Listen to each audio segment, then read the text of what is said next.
Nous les avions annoncés déjà depuis le début de cette émission. Nos amis, nos chroniqueurs sont là, Franceline Yao et Marcel Sekano. On a dit avec Franceline Yao, on parle de quelques mesures à prendre déjà dans son quotidien. Franceline, comment tu vas? Bonjour.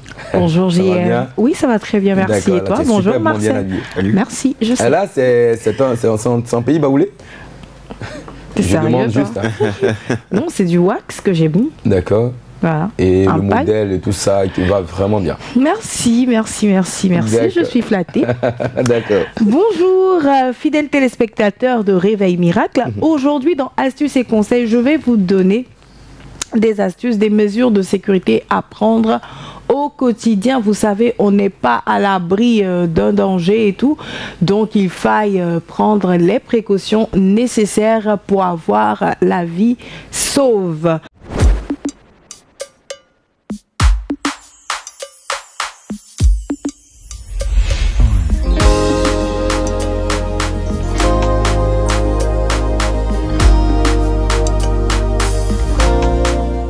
D'abord, dans un premier temps, je vous conseille de prendre un stylo à billes et un bloc-notes, de vous asseoir devant votre écran et de prendre note. C'est maintenant. Première astuce, ne jamais aller au lit avec le réservoir d'essence de votre voiture vide. En cas d'urgence, que feriez-vous sinon? Ou si le voisin n'est pas là, parce que souvent on compte sur le voisin pour dire je n'ai pas de carburant, du coup mon voisin est là. Et si ce jour-là le voisin est parti à la veillée de prière? On est... ça c'est bien dit, ça c'est la veille de prière. Et la deuxième mesure de sécurité, n'employez jamais un personnel de maison dont vous ne connaissez ni la famille, ni l'origine, voilà, ni où vous n'avez aucune information sur ces personnes, c'est très dangereux. Aujourd'hui, dans nos maisons, dans nos agences, je n'incrimine aucune agence de placement d'employés, mais aujourd'hui, beaucoup de personnes se déguisent, des trafiquants d'enfants, des trafiquants, des braqueurs, tout ça. Toutes ces personnes se déguisent et viennent dans nos maisons. Et voilà, ça nous crée beaucoup de problèmes. Ensuite, ne jamais se coucher avec votre téléphone sans crédit de communication. Généralement, la plupart des urgences se passent la nuit. Voilà, si par exemple, vous avez madame qui est enceinte et tout, on ne sait pas à quel moment elle peut perdre les os. Une maladie, voilà, peut survenir à tout moment. Une urgence, voilà. Une urgence, donc ayez toujours du crédit. Aujourd'hui, par la grâce de Dieu et on va dire grâce à la technologie aussi, nos maisons de téléphonie mobile nous donnent la possibilité de prendre des crédits, mais bon, souvent tu prends et puis tu oublies de rembourser, donc ayez du crédit, c'est très important. Quatrième mesure de sécurité, ne pas se tenir debout ou stationner sous un câble à haute tension, surtout en cas d'orage, de tonnerre, en tout cas en cas d'orage, évitez ça. Souvent on vient s'arrêter sous les pylônes à haute tension et tout, où on vient garer en dessous, c'est très dangereux. S'il y a un vent violent, s'il y a un orage, souvent, vous savez que les éclairs créent des étincelles. Donc, pour éviter un incendie ou une catastrophe, ce serait bien de ne pas stationner en dessous de ces endroits-là. Ensuite, en cinquième mesure de sécurité, n'essayez pas de démarrer votre générateur avec la lampe torche de votre portable. Vous risquez une explosion. Waouh. Oui. Souvent, on veut aller mettre en marche le disjoncteur et tout. On se dit, ouais, je prends mon téléphone pour éclairer. C'est très dangereux. On n'a plus de torche hein, comme avant. Oui, maintenant, tout est intégré dans les smartphones et tout. Faites très attention, vous risquez de faire exploser votre maison et vous-même aussi. Voilà. Ensuite, en sixième point, évitez de répondre aux appels téléphoniques dans la cuisine avec le gaz allumé. Oui. Souvent, voilà, moi je le dis très souvent. Ça c'est bon pour nos moments, hein, parce que là. Pour nos moments, pour tout le monde, parce que tu sais, souvent on s'oublie, hein, souvent on s'oublie. Souvent tu prends ton téléphone, tu es en train de marcher dans la cuisine, tu quittes même le salon et tout. Le gaz est là, il a allumé, c'est très dangereux. Et veillez à ce que aussi vos bouteilles de gaz soient toujours fermées après l'utilisation, parce que même l'interrupteur de votre lumière peut créer un incendie. Oui, ça crée des incendies. C'est très sensible. C'est très sensible parce que vous savez, lorsqu'on actionne l'interrupteur, il y a une étincelle qui se... Donc, si le gaz est propagé dans la maison, Bonjour l'explosion. Mais pour le téléphone portable, c'est à cause des ondes. C'est à cause des ondes. C'est à cause des ondes. Donc, je pense que tout le monde sait aujourd'hui que le téléphone portable, lorsque nous sommes en communication, émet des ondes électromagnétiques. Du coup, au contact du gaz, boum. Donc c'est que la plupart des incendies de gaz à 90 à oui, très souvent voilà, très souvent aujourd'hui surtout si c'est pas les fuites, c'est le téléphone portable, c'est l'interrupteur et tout. Donc faites vraiment attention. Je pense que beaucoup ne savent pas cela. Franchement, oui, beaucoup ne savent pas que gaz et puis téléphone ne vont pas ensemble. Moi je dis aussi, j'insiste sur cette mesure de sécurité, surtout par rapport aux nounous qui très souvent sont en train de tourner la sauce, elles sont en train de parler au téléphone. Non, faites très attention. Et Franceline, le constat qu'on fait aussi, c'est que dans les stations-service, même les pompistes, parfois on laisse c'est très dangereux. Oui, ça, alors qu'il est marqué, il est marqué, c'est très très dangereux. Le téléphone et des endroits où on parle de gaz et tout, ça ne va pas ensemble. Surtout, c'est bien que tu en parles parce que même dans les stations, c'est vrai que c'est marqué pas de téléphone et tout. Arrêtez le moteur, il y a des gens qui viennent prendre le carburant, qui n'arrêtent pas leur moteur. C'est très dangereux. Voilà, donc évitez de le faire. Quand on vous dit de ne pas faire quelque chose, c'est pas parce qu'on a envie de vous embêter, mais c'est aussi pour votre propre sécurité. Ensuite, en 7e point, c'est très important pour les férus d'os et d'arrêt de poisson. Je le dis pour moi. Donc il peut arriver qu'en mangeant de la viande et tout, ou du poisson, on peut avaler par mégarde un arrêt ou un os. Ça peut être gênant au niveau de la gorge. Qu'est-ce qu'il faut faire? Il faut prendre du sel dans la main que vous léchez. Et vous... Marseille, tu veux pas faire ça pour moi? En fait, vous léchez. Et quand vous avez léché le sel, vous tirez comme ça sur les oreilles. Et vous toussez, ça va vous libérer. Ah bon? Ça c'est une astuce de grand-mère ou c'est plutôt rigolo comme... C'est la première fois que j'entends ça. Oui, moi aussi. Ce à quoi nous on nous a habitués, c'est que tu prends soit la mie de pain ou que tu avales. Moi je vous donne une autre astuce. Vous avez un arrêt calé dans la gorge, lapé du sel. Bon, moi j'ai pas compris, je me suis demandé, donc le sel a un effet déboucheur et tout. Et tu l'as déjà essayé? Non, je l'ai pas essayé. Ah d'accord. Tu veux que je fasse ça comme bonjour Marseille? Mais c'est étonnant, c'est-à-dire que là je mets le sel de ma paume, je lappe automatiquement. Tu lapes le sel, et puis je tire mes oreilles. Tu tires tes oreilles comme ça. Et tu... donc la première en fait, déjà, même ce que je sais, c'est que quand tu tires les oreilles, que tu tousses, ça dégage la gorge. Ça, c'est ce que je sais, mais je ne savais pas que le sel avait un effet déboucheur. Je ne sais pas si je dois le dire ainsi. Les conseils thérapeutiques comme ça, et là, on en prend vraiment avec beaucoup de personnes. Pas qui aime bien le poisson, tu vas venir me dire.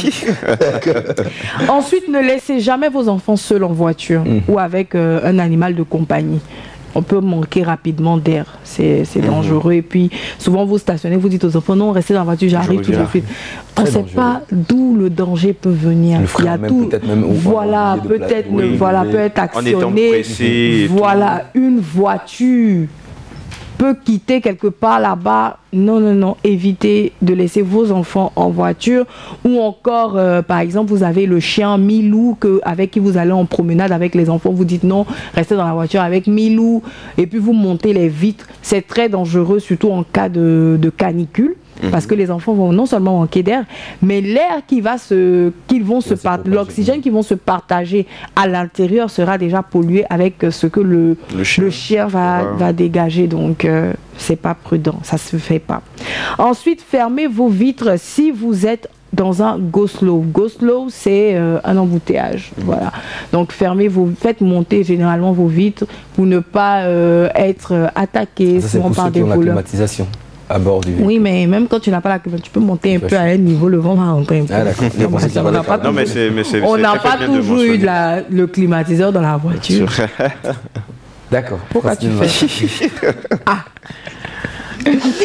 Ensuite, en 10e point, évitez de laisser votre verre, votre boisson ouverte lorsque vous êtes dans un lieu public.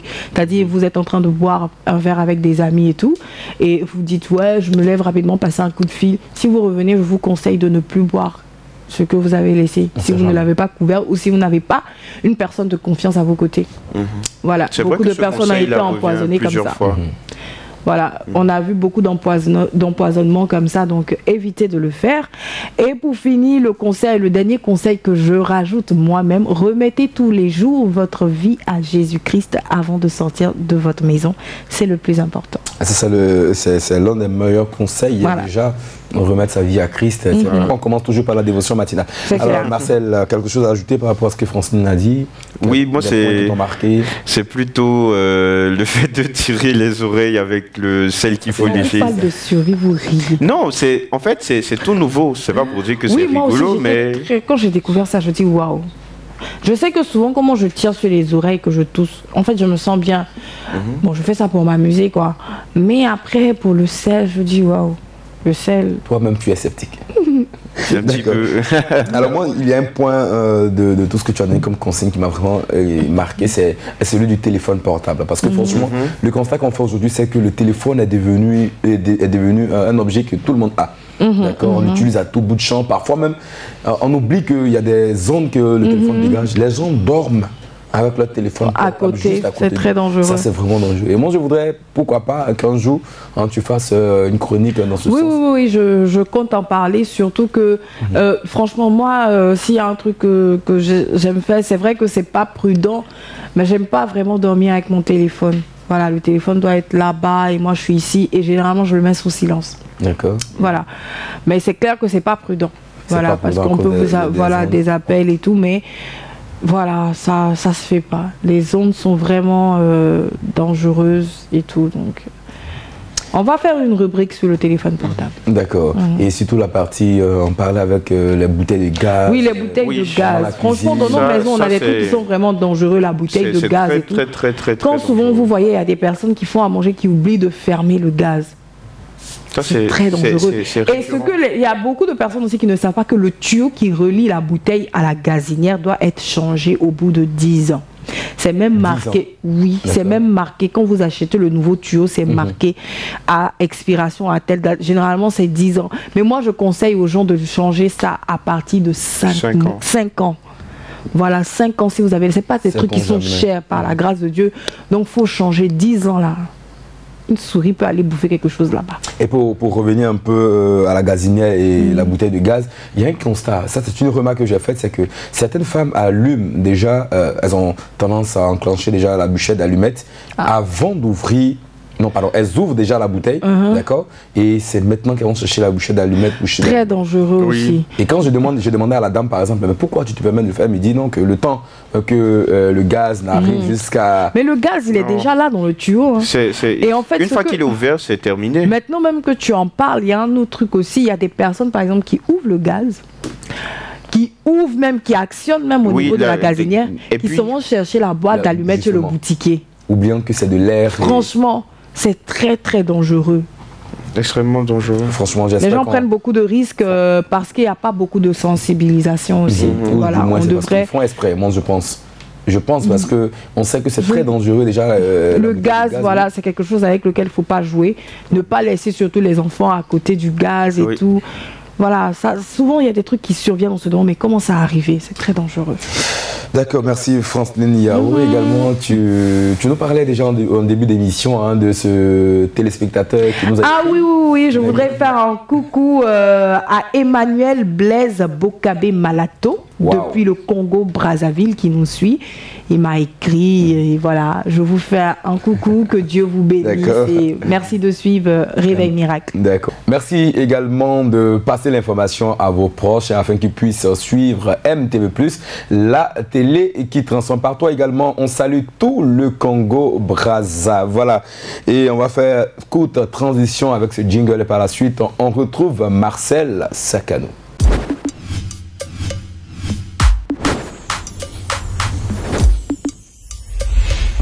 Bonjour Marcel Sakano. Bonjour JM. D'accord. Bonjour Francine. Bonjour Avec Marcel. toi, on va parler de quelques pratiques sportives adéquates déjà pour éradiquer le mal de dos. Oui, le mal de dos, il est très fréquent et tu conviens avec moi JM que lorsqu'on est au travail, on est assis pendant plus de 7 heures, 8 heures et après on souffre. Effectivement, il y a ce remède là naturel qu'est le sport par la grâce de Dieu et on va partager ensemble 3 sports qui sont faciles à pratiquer et après la pratique on aura amélioration de notre dos. Donc aujourd'hui ma chronique va consister à ces sports qu'on va voir. En cas de mal de dos, il faut les pratiquer bon, pas forcément tous les 3, on s'y plaît dans un ou deux au choix. C'est pas donné comme un ordre, mais il faut le faire, il est recommandé pour ne plus avoir mal au dos. Alors la première activité physique sportive est la natation. Donc Jean-Martial, tu aimes oui, tu aimes nager? Oui, c'est un sport que j'aime, sauf que j'apprends à nager. Voilà. J'apprends à nager. Franceline, pareil? Je ne sais pas nager. Alors la natation, c'est le sport avec grand L et grand E, recommandé même par les médecins. C'est le sport qui est recommandé en cas de mal de dos. Parce que vous savez que la natation, c'est un sport qui demande beaucoup de mouvements et surtout, c'est le sport le plus demandé au niveau des muscles. Il ne s'agira pas de précision, c'est-à-dire je développe une certaine partie de mon corps, mais c'est tous les muscles du corps qui travaillent. Et cette activité, est idéale pour soulager le dos, en particulier les lombaires. Parce qu'il y a des mouvements comme le crawl ou la brasse qu'il faut pratiquer, qu'il faut faire, mais il faut le faire avec recommandation d'un maître nageur ou d'un médecin. Parce que ce n'est pas tous les mouvements de la natation qu'il faut faire. Parce qu'il y a ces mouvements, je donne un exemple, quand tu fais le crawl, c'est les épaules et les bras qui se développent. Mais pourtant, quand tu fais la brasse, surtout de dos, c'est tout le dos qui travaille, depuis la tête de la colonne vertébrale jusqu'au bas, jusqu'au lombaire, et c'est ça qui va accumuler un peu la transformation pour le dos. Donc on va plus sentir ce mal après activité, mais autant pour moi, 2, 3, 4, 5 séances après, on se sent beaucoup plus à l'aise, on est plutôt libre et ça vient compenser non seulement le travail que ça vient compenser le travail, et ça vient vous libérer l'esprit, on a fini de travailler, on veut se soulager, donc on a un bon sommeil aussi qui est une bonne récompense. Aussi, il faut éviter la brasse classique, comme j'ai fait mention, parce qu'elle fait cambrer le dos et fatigue les cervicales. Donc, la brasse classique, c'est comme ça. Si je peux donner un exemple, on fait ce mouvement avec les pieds qui font pareil. Mais au fur et à mesure qu'on le fait, le dos, il est cambré.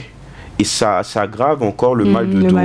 Du coup, c'est ce mouvement qu'il ne faut pas faire. C'est pour ça que j'ai fait mention de maître nageur à vos côtés. Lui, il va vous permettre de mieux faire ces mouvements-là pour améliorer votre dos. Ça ne va pas créer une... D'accord, vas-y. C'est vrai que ça peut créer aussi une déformation, la brasse. Comment parce que le dos, il est carrément cambré. Moi, j'aurais préféré qu'il fasse la chronique dans une piscine. C'est vrai. Oui, pourquoi pas. Pourquoi que j'allais être jalouse parce que je ne sais pas nager. Non, mais après, on pourra parler. C'est lui qui allait nager. Après. C'est vrai qu'il a le micro sur lui, il est dans l'eau, et puis il nous explique. Oui. Voilà, puis nous, on fait mais après, on peut partager une chronique sur la natation, parce que la natation, c'est ce sport-là aussi qui fait du bien à l'être humain. Oui, on se retrouve dans un endroit avec une belle piscine pendant que je bois un cocktail. D'accord. Et paraît-il que c'est le sport complet, c'est un sport qui est complet. Oui, c'est un sport qui est complet parce que c'est même le cerveau qui travaille.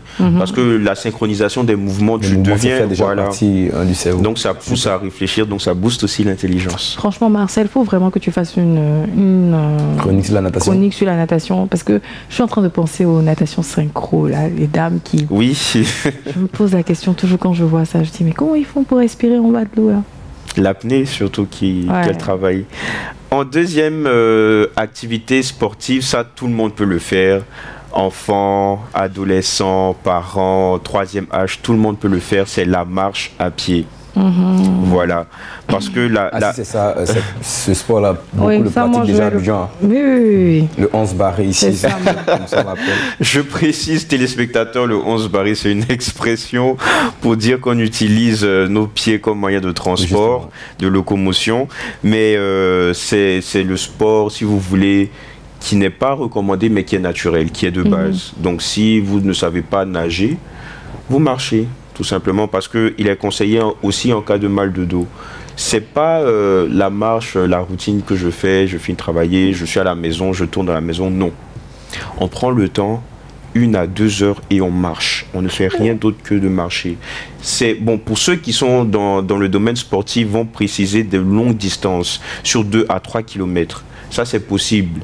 Mais pour des personnes qui sont novices dans le sport, on peut se faire 30 minutes à 45 minutes de marche. L'essentiel, c'est de faire de longues distances afin de ressentir un peu tous les muscles qui travaillent et surtout au niveau du dos. D'accord. On va commencer aujourd'hui, après l'émission. Je ne veux pas essayer. On va marcher ici jusqu'à la maison. Mais non, je ne peux pas marcher, j'ai des hauts talons. Je savais les femmes, franchement. Alors, en astuce, il ne faut pas trop charger son sac lorsqu'on marche avec les équipements. Ça, c'est un bon conseil pour les femmes. Parce que le sac pas de sac à dos. Soit un sac à dos ou un sac à main. Vous les femmes, avec le sac à main, franchement, on y trouve. Mais Francine, tu conviens avec moi que si ton sac est très chargé, quand tu le mets sur un côté, ce côté-là. Donc quand on est penché, après le dos il reçoit les coups. Et ça, il faut dire ça aux femmes, franchement. Avec le sac de Francine qu'on a vu ce matin, il est chargé, il y a du tout dedans, c'est-à-dire même peut sortir, rester dehors, faire 2 jours et puis rentrer à la maison après. Qu'est-ce que tu racontes? Et je termine avec la marche à pied. Il ne faut pas forcer sur la longueur des enjambées. Faire ces grands pas-là, non. On prend le temps, on marche tout simplement. Normalement, quoi. Normalement. Il ne faut pas dire parce que je fais du sport, il faut... Non. La marche à pied, c'est quelque chose de naturel. Donc, le principe, c'est de faire de longues distances afin de ressentir tous les muscles travailler. Et on revient à la maison, on dort bien. Et pour terminer, cette activité qui est préférée de tous les enfants, c'est le vélo. Alors, le vélo, c'est... Il n'y a pas seulement les enfants, moi j'aime le vélo. Oui, j'ai mis un point d'honneur sur les enfants. Ça veut dire que tout enfant, à partir de 3 ans, voilà. Je veux mon vélo. Sinon, moi aussi, j'aime bien faire le vélo. Moi, j'ai jamais su rouler aussi le vélo. Jusqu'à présent? Non, parce qu'en fait, quand j'étais petite, ma maman m'a offert un vélo, j'étais au CPA, à Noël. Et mon grand frère Franco a pris le vélo, il allait rouler, quand il est revenu, un pneu était cassé. Mais ça, on fait trop de faux coups. Et à cause de Franco, finalement, Francine n'a jamais su rouler. Je n'ai jamais su rouler le vélo. D'accord. Moi, je pense qu'on va trouver un vélo. D'accord. C'est maintenant que je vais apprendre. Oui, on va. Mais non, en plus, le vélo, il y a toujours cette anecdote là qui dit que le vélo, tu dois forcément te blesser. Ça aussi, c'était ma deuxième peur. Ça, moi, je pense que c'est pas vérifié. C'est vrai que certains ont déjà vécu ça. Moi, je me suis blessé, pour moi. On dit forcément quand tu dois rouler le vélo. Moi, je sais que je suis tombé sans. Mais c'est tout ça. C'est ça, là, la chute. Non, pardon. Parce qu'à un moment donné, il faut maintenir, il y a l'équilibre. Oui, il y a l'équilibre. Il faut maintenir tout ça. Mais ça ne vient pas d'un coup. Hein, on va t'aider, c'est-à-dire qu'on va t'attraper, tu vas monter et puis voilà. Quoi. Mais tu auras besoin des 2 roues en surplus. Oui, j'aimerais bien avoir les 2 roues. Alors, pour le vélo, le vélo permet le développement du dos sans pour autant être brusqué. Quand je dis brusqué, pardon, c'est je fais le vélo. À force de faire des mouvements, de prendre des virages et tout, c'est vrai qu'il y a le corps qui suit, mais le dos, il reste dans sa position parce qu'on est assis de manière statique et lorsqu'on bouge, c'est plutôt les épaules qui travaillent. Mais c'est pas tout le dos qui reçoit ces virages, si je peux me le permettre. Alors, il permet le développement du dos. Après, effectivement, les cuisses qui travaillent parce que avec le mécanisme du vélo, on ressent plus la chaleur au niveau des cuisses. Mais après, le mouvement que nous faisons remonte au niveau du dos. Et parce qu'on tient le guidon et lorsqu'on tourne aussi, c'est ces muscles à l'arrière qui travaillent. Mais est-ce que quelque part, il n'y a pas le fait que c'est nous-mêmes qui provoquions toutes ces douleurs-là? Parce qu'on a tendance parfois à mal s'asseoir, à rester dans des positions un peu bizarres qui fatiguent automatiquement la colonne vertébrale. Est-ce que cela n'est pas à la base quelque part de toutes ces douleurs? Oui, il y a un savoir-être, si je peux le dire, ou aussi un savoir-vivre. Parce que lorsque nous sommes assis, il y a des postures qu'il ne faut pas prendre. Lorsque nous sommes assis, il ne faut pas être carrément... penché, si je peux me dire à 45 degrés comme ça, ou trop on est placé, voilà, courbé vers l'avant ou trop sur le côté. Tout ça, c'est le dos qui en souffre. Et c'est très, très, très fréquent dans la société d'aujourd'hui parce qu'il y a comme un laisser aller. C'est vrai, je me lève, je vais au travail, j'ai des tâches à accomplir, donc je sais que je dois faire ces tâches. Peu importe comment je vais me tenir. Mais ça, c'est très, très, très important. Si on le fait à longueur de journée, si on prend de mauvaises postures à longueur de journée, après 1 semaine, 2 semaines, cet adage qui dit tu es devenu vieux, regarde-toi, ça pèse lourd sur ces jeunes personnes-là. À partir même de 25, 30, quand tu commences à rentrer dans le domaine professionnel, si tu ne fais pas attention à ces petites postures, la gestuelle qui va avec, tu vas en souffrir plus tard. D'accord, Marcel Sekanou. Donc, je termine. La position sur le vélo est naturellement de dos. Parce que lorsqu'on s'assoit, on est assis sur le vélo et lorsqu'on regarde, on fait un petit effort au niveau du dos. C'est pas perceptible. Mais lorsque nous sommes assis et que nous pédalons, ou lorsqu'on fait cette activité qui est le vélo, arrivé à un certain moment, plus on progresse, plus on ressent le dos on a l'impression d'avoir mal, mais ce n'est pas ça, c'est pas ce mal-là, c'est plutôt le dos qui est en train de travailler. Voilà. Et moi, je pense que le vélo a été conçu, il était adapté déjà pour cela, puisque les guidons sont à un niveau tel où quand nous sommes assis, on a la colonne vertébrale qui est dans le là-dessus. Et c'est un exercice parce que ça te pousse à être bien assis.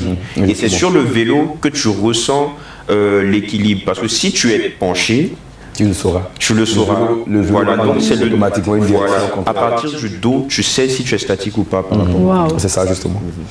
Donc c'est tout pour ma chronique. C'est vrai, il y a plusieurs activités, mais ce sont ces 3 activités physiques classiques et simples qui nous permettront d'avoir un dos en bonne santé. Merci Marcel Sekanou. Voilà, fidèles téléspectateurs, nous on va toujours poursuivre dans cette même lignée par la suite, marquer une courte transition musicale, la deuxième d'ailleurs, pour cette émission. Et par la suite, on retrouve Francine Yao dans le Canular.